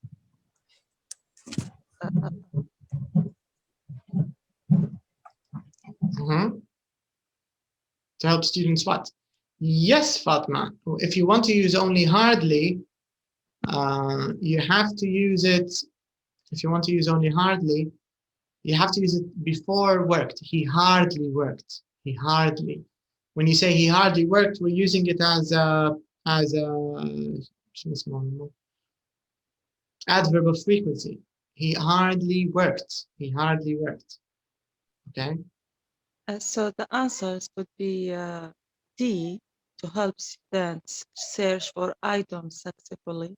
But are these idioms? Do you think these are idioms? No, they're not. Okay, so let's check your answers very quickly before B. B. It's near. B. Okay, we have more than one person answering B. Okay, let's take a look. It should be B. 41B. Let's take a look. Yes. Can you see it? 41B. Correct. All right. So we have a problem in parts of speech. The students have confused adverbs with adjectives. So the teacher told them, go back to the dictionary and find the difference between adverbs and adjectives. Okay? B is correct. Let's move on. Let's move on. Explanations. Dictionary extracts. How to use a dictionary, basically. Different ways of using a dictionary. Section from a reference book. Extracts information, so you need to match it. It's a matching question. An MCQ. Okay, let's do number 61. This is interesting. So it says here, following a lesson on the topic of families, the teacher asks learners to bring their family photos to class and to talk about them in small groups. Why? Why is the teacher doing this? What's the point? As a teacher, why would you do something like this? What's your aim? What's your goal behind this? Do you want to encourage visualization? Do you want to provide practice of lexis in context? Or do you want to personalize an activity? Samira thinks it's C. Fatma thinks it's A and C. You can also add B, Fatma. So this way you can include all the answers. A good point. Yes, the teacher did use photos, which is visual, but she could have used any other things. If the focus was only visual, she could have used pictures of animals or buildings or cars. If the goal was just visual, right? Why did she use family photos instead? Okay, many of you answered C. I think most of you answered C, including Fatima, who said A and C. All right, let's take a look. I think you're right. I think your answer is correct, C. It's the near answer is C. Me too. I think it's C. Let's take a look. 61, C. Yeah, it's A. Wow, surprising. I also thought it was C. So this means Fatima was right all along. So 61 is C. You are right, Fatima. 61 is A, visualization. But it feels like it's very personal. Bring their family photos. But the goal is visualization, so we got this wrong. Okay, let's move on. Let's move on. What's this? The aims. This is kind of important, but we'll have to skip it for now. Teachers' problems with their course books.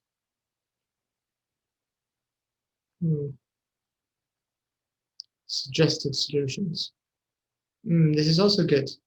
This is the issue of using resources and some of the problems you might face with a course book.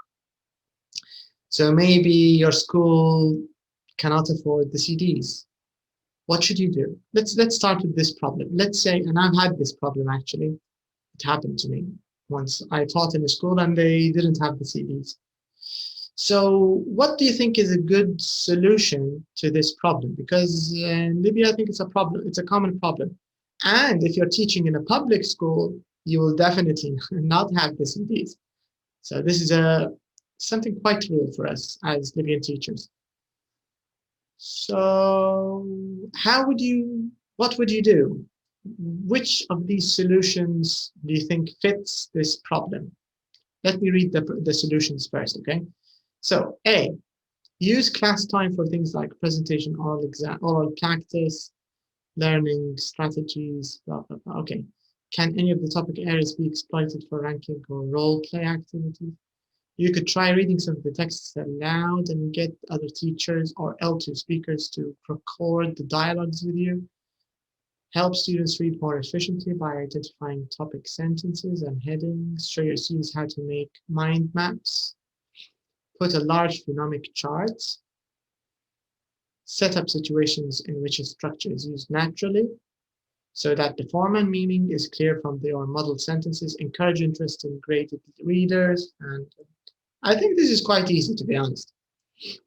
I think you can answer this one easily. C, to mimic the audio alive, the audio live. Fatma thinks it's C. Any other answers?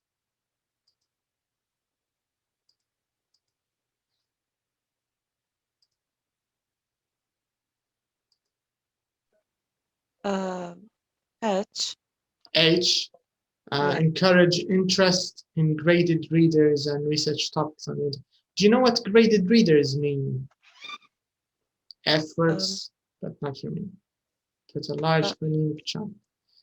Talking about the level of student as a reader? No, actually. Graded readers, I don't know if you know the Penguin books, which are graded from level 1 to 6. Have you seen them? The Risala bookstore has them, and they grade them from beginner books to, you know, and until you get to from level 1 to 6. 6 is the highest, 1 is the lowest. So it's graded according to the level of the student. So this is really a reading thing. I don't know if we could, if it will help with a listening problem. So Fatma says C. Zainab says no. C is for the other answer.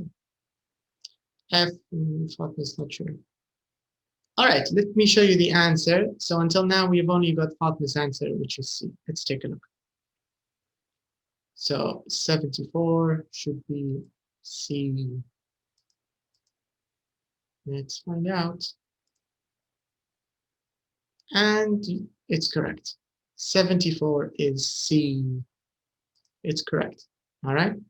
Because in C, the keywords, I don't know why maybe you didn't see this. Can you see this? And can you see this? So it's quite clear, right? You need to read it aloud and someone will record it for you and then play it back. So this way you solve the issue, right? Yes, correct. Okay, so this is paper 2 or module 2. All right. So what do you think of module 2? Easier or harder than module 1, or no difference? What do you think? I think it's either the first module, and for me, it's interesting. It's more interesting. Okay. Interesting idea, interesting opinion. It's easier. Zainab thinks it's easier also. Yeah. Can I talk? I think Sure. for teacher it's easier. It's not easier, most easier. Sorry, but for the one who will start, it's something, you know. I think the module 1 is more easier for me than 2. Maybe because I'm not, you know, I don't have that experience in teaching and these things. Yeah. Okay, interesting point. Yeah, I think you're completely right. Yeah, if you're a teacher, teaching already, maybe module 2 is easier if you've been teaching already. If you're an experienced teacher, I think you're right. But if you're a more knowledgeable person in language, or if you're a graduate of the linguistic department, maybe 1 will be easier for you. Module 1 will be easier. Aya says easier, would need some teaching experience. Yes. Yeah. Fatma says, I believe in module 1 you should be knowledgeable to some but yeah, you could be right. Yeah. But in module 1, I think you have to know the terms. But maybe in 2, with some imagination, you could be right here. Let's talk about the last module, which is in a way related. It's kind of related. It's kind of related to the second one. But I think it's more about classroom management, I guess. There's more focus on management. So we'll see how it goes. Yes, Fatma. Yes, common sense is always very useful. True. Okay, now let's start with, let's talk a little bit about language use in the classroom. So very quickly, so what module 3 focuses on? It focuses on your knowledge regarding teachers and learners language alike, and like you said, classroom management is probably the most important part of module 3. Okay, let's start with teachers and learners language in the classroom. Very important. So using language appropriately for a range of classroom functions. So this is also related to the clarity of your instructions, the function, the purpose of your language use. So when you want to explain something for students, especially if you're teaching children, it needs to be tailored to their needs. So it's very important how you phrase your instructions or how you use your language as a teacher in the classroom. So this is an important part. Then it says identifying the functions of learner language. Okay, so of course learners will use their language in different ways in the classroom. So another role that the teacher plays is being able to identify the purposes or the reasons why a learner is saying something. What is it behind it? What does the learner want? And the last thing is categorizing mistakes. So we talked a little bit about mistakes in module 1, if you remember. These could be errors, they could be slips. So it depends. You need to know what kind of errors the students are making. Sometimes it's L1 interference. This means, for example, let's say Arabic, okay? Let me give you two very, very, very, very common mistakes that we as Arab speakers make. So,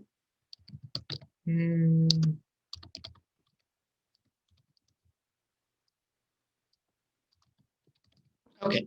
Now, this phrase for an Arabic speaker, you will notice three common problems when reading it. So the first word, an Arab speaker will probably say nexit. They won't say next. Instead of place, they will say place. Instead of Paris, maybe you'll hear Paris or something like this. The PB problem. Now, all of these errors are related to L1 interference, because we as Arab speakers have a bit of an issue with these letters. First of all, we got a problem with consonant clusters. When we have consonants together in English, this is problematic for us as Arab speakers, because in Arabic we don't have consonant clusters, because we have وعندنا الحركات فتحة ضمة كسرة تغير من بين الحروف الساكنة. In English we don't have this. So it will be a bit of a challenge trying to get the idea of next instead of nexit. The second problem is the vowel. We don't have the A kind of sound, play, A. So you need to try to get the learner to get this issue. To take Arab words and translate them to English. And yeah, this is also, I think, but this is a problem which is maybe not too specific for Arab speakers. They do this, you are certainly right. But most other learners do this. The PB problem, Paris, ball. So you've got this issue. Anyways, this is what we mean by L1 interference. This is the effect of the first language on the second language. So a teacher needs to be aware of these problems. I taught for a while in Brazil, and they had some very interesting different problems in their pronunciation. For example, because in Portuguese, D and, for example, defend, DE in Portuguese is defend. They won't say defend, they say defend. The T, for example, let's say tall, they'll probably say chal. So the T is a cha. So each language has a problem. The Japanese people also have an issue with the L and the R, and so on. This is what we mean L1 interference. Okay, now classroom management. So teacher roles. What does the teacher need to know? Or what does the teacher need to do? What is the teacher role, or what are the teacher roles that a teacher should be aware of? So by teacher roles, we mean how a teacher behaves in different situations or in different stages of the lesson, whether it's introducing the lesson, whether it's maybe drilling a point, or whether it's assessing it. So in each situation, a teacher will need to behave differently. Okay, let me just quickly check my camera flows.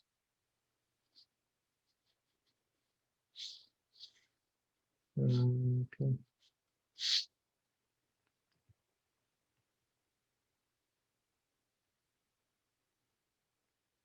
Oops.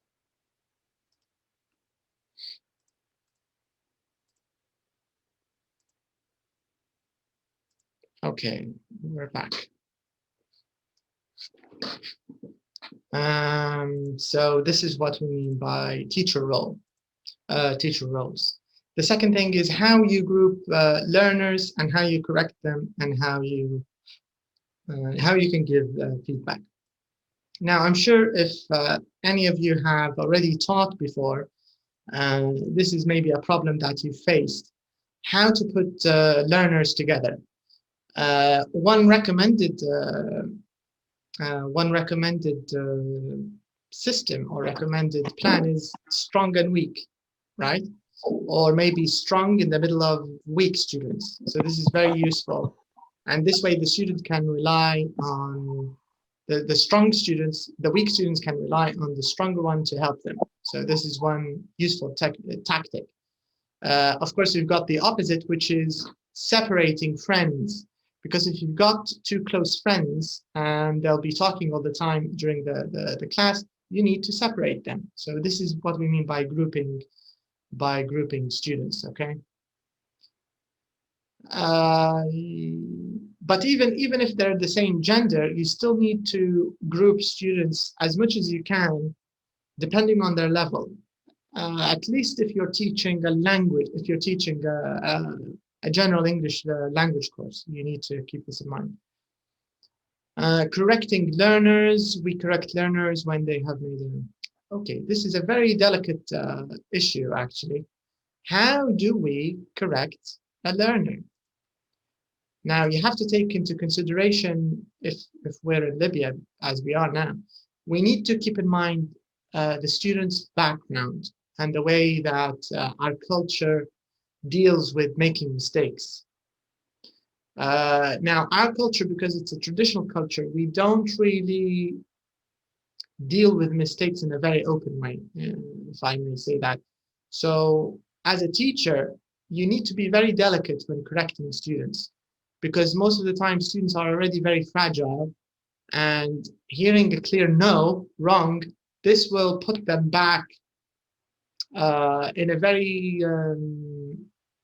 it will put them in a very negative mindset, and it will be very counterproductive to teaching them. So it might be very useful to learn correcting techniques which are very indirect. Yes, they're quite shy. This is the problem here. So it's a difficult issue, correcting learners. And remember, one of the approaches, I think it's TPR, or maybe not the lexical one.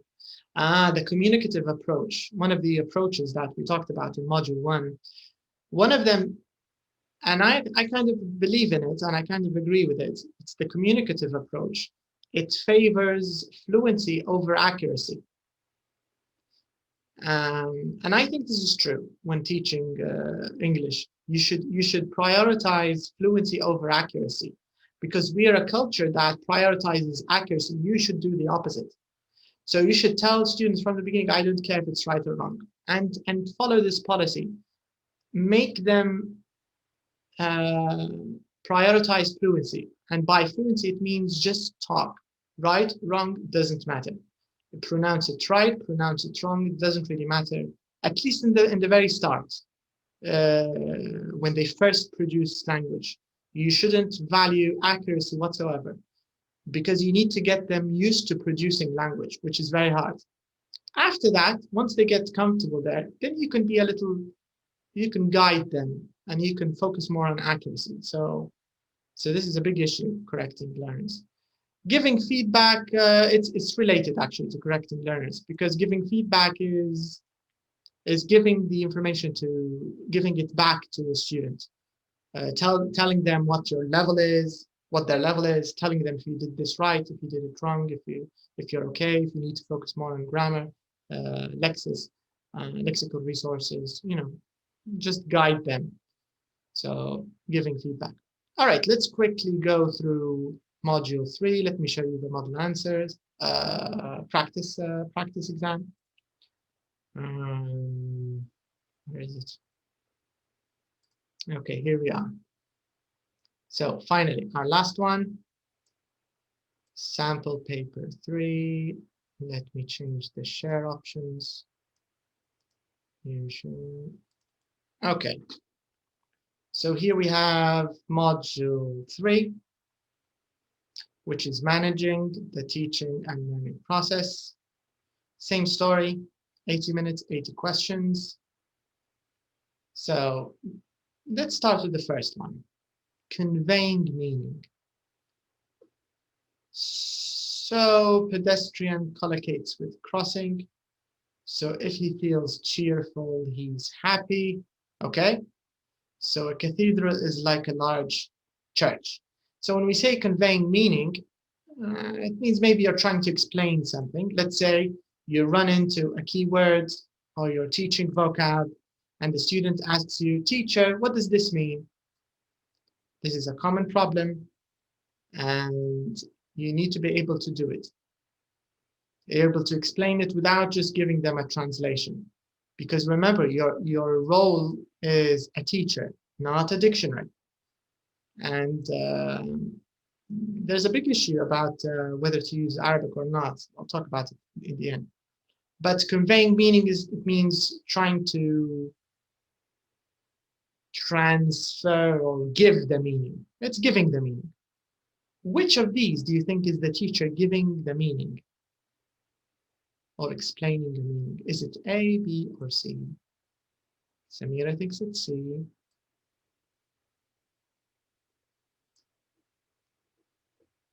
Any other guesses?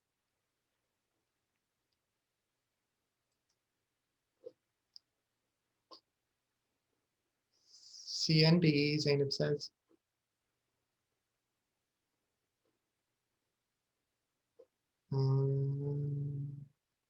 They gave them the synonym.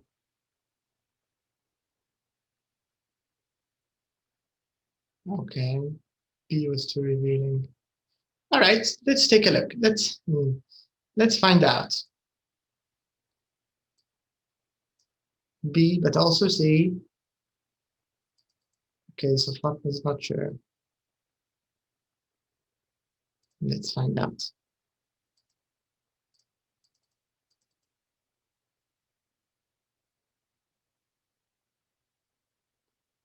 So the correct answer is A.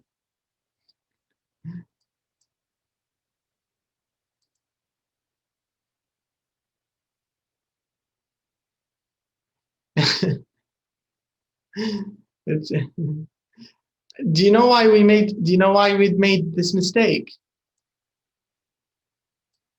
Who can tell me why we made this horrible mistake? We did something very, very common that all students do.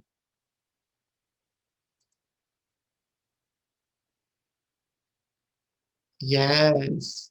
We didn't read the question. Can you see the question? We want the one which is not appropriate. So this is a very, very common mistake. And I was hoping nobody will notice it, and nobody noticed it.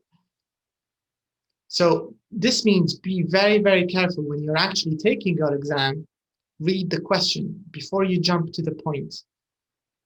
Because in this example, they wanted the one which is not appropriate. And A is not appropriate for conveying meaning because it's a collocation. B and C are useful. B, it's a synonym, and C, it's not a metaphor, it's metonymy, I think, like a large church. In a way, we are correct, yes. We are correct, because most of you chose B and C instead of A. All right, let's move on. C was a description. C is, it's not exactly a description. It's called, I think they call it metonymy because we're using like, which is different from a metaphor. But yeah, we kind of defined it. C is a bit of a definition or a description. You might be right. B is just a synonym. A is a collocation, unrelated. All right, so eliciting, prompting. Okay, so I'm just going to scroll because I'm out of time. So I'm just going to very quickly scroll.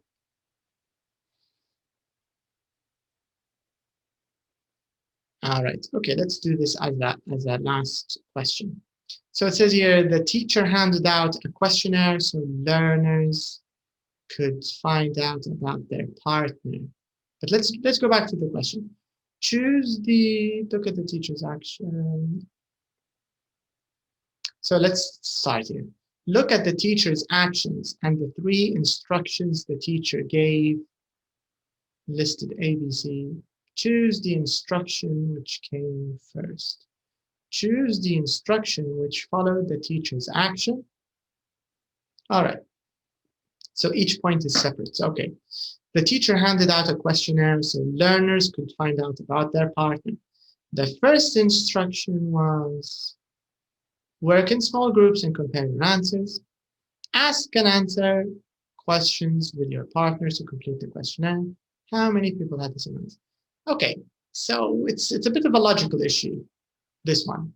Now, if you're gonna give a task to your students, and let's say this task is a questionnaire, what would be the logical first instruction you give? So this is a bit of a logical issue. What do you think would be the most logical first instruction you would give? This is what they want you to think of. Okay, Fatma thinks it's A.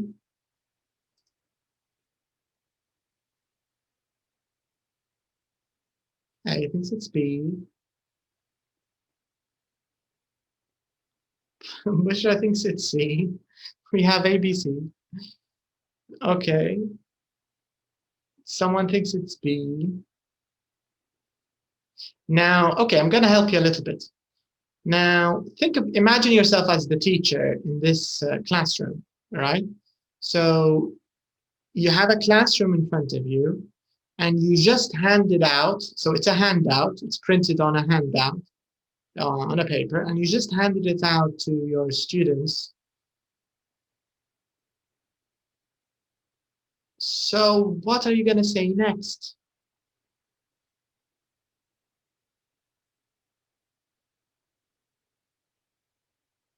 Okay. Some of you say B, some of you say A, some of you say. Let's take a look. 14 is B. The correct answer is B. Ask and answer questions with your partners to complete the questionnaire. So this should be the first instruction. The second instruction would be work in small groups and compare your answers. The third one would be how many people had the same answers. So it's an issue of which instruction comes before the next, okay? So you can see that module 3 already is kind of more practical than the other two. All right, let's jump to the very end and maybe choose one very last question. Okay, here we are. Let's use this. Each question I say last question. Okay, so we have a teacher's purpose. Let's find out. So we have a number of purposes. We have 7 purposes. And remember, the goal is correction. So here we are, this issue, we talked about it a little bit. How can we correct students? And let's see, what's the purpose of the teacher? Is it to encourage the use of peer feedback? So peer feedback is when students correct to each other. This is peer feedback. All right. To give the class an understanding of the natural order, to provide a quick way of checking an exercise for the whole class, to help a learner with a language difficulty that is not common to the whole class, to remind learners of the pattern of sentence stress, to signal in an oral activity that the learner That a learner has used the wrong word to develop learners' ability to edit and proofread their own work. So look what the teacher does here. So the teacher underlines but does not correct the mistake on each learner's written dialogue.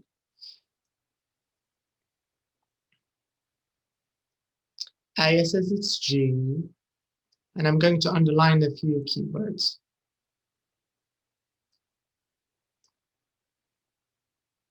Zainab says it's G. Fatma says it's G. We kind of have agreement that it's G now, I think. Let's take a look. 68 should be G. It's G. It's correct. Yeah, it's kind of clear. Because this here, you can see it's a very smart, very subtle, very gentle, very soft way of correcting a student's mistake.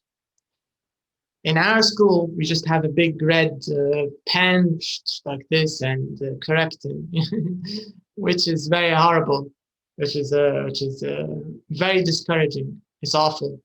This is a very nice way, giving a student another chance to correct their work. Okay. Anyways, this is I wish we could do more, but unfortunately, I'm out of time. So this is just an example of some of the questions we have in module 3. Okay, so this means we kind of finished our introduction. So before we close our session, I'd like to thank all of you who attended. This turned out a little longer than I expected. I thought I would be able to finish in an hour and a half, but it took about 2 hours. Or a little less, I think, a little more. So thank you very much for attending. And I hope you maybe learned a few things about this exam and what you need to keep in mind. Remember that this is just an introduction lesson.